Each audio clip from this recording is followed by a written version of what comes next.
बा कि अच्छा करो। तो का भाई लोग उम्मीद बा कि अच्छा करो। और आज के वीडियो में रिव्यूज कंटेंट रोस्टिंग तो चलते नहीं आज के रिएक्शन वीडियो स्टार्ट करता नहीं और बहुत मजा आल बा। तो एंड तक वीडियो को क्लिप देखा लो। वो आप लोग गेस कीजिए तब तक हम आते बैक स्टेज से। बिल्कुल अंत तक देखा लो।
सड़ियों बनम बा उनके खातिर हमर जिंदगी तमाम बा।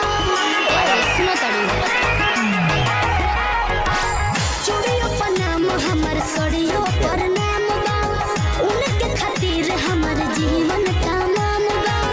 सरग पूरा द मोरे मनवा के सरग पूरा द मोरे मनवा के गोदा गोदा खाली फाइन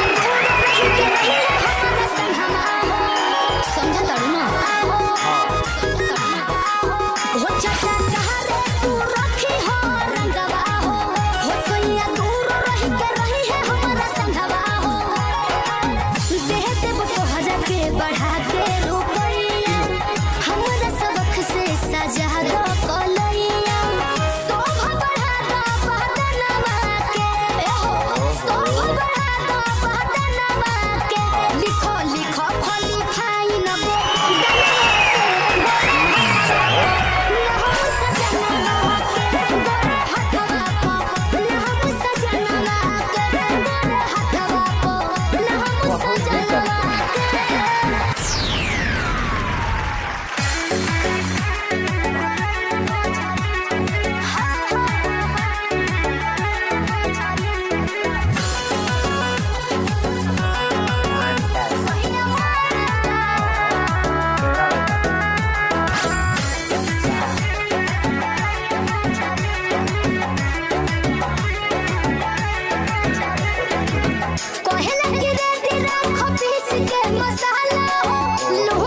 भोरे भोरे जाला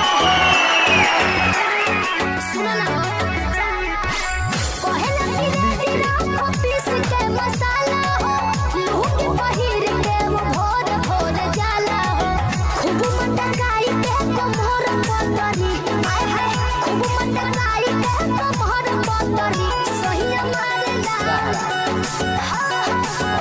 सही मारला बड़हिया में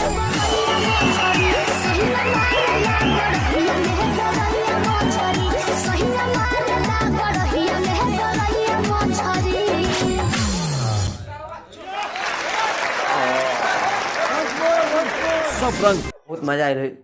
तो उम्मीद है भाई लोग वीडियो पसंद लागल होई तो लाइक कर लो, और हमारे चैनल पे न्यू आइल बड़ा तो चैनलवा के सब्सक्राइब कर लो, ताकि ऐसा वीडियो रोज आप लोग के नोटिफिकेशन मिले। तो चलते नेक्स्ट वीडियो मिले, तब खातिर नमस्कार प्रणाम भाई।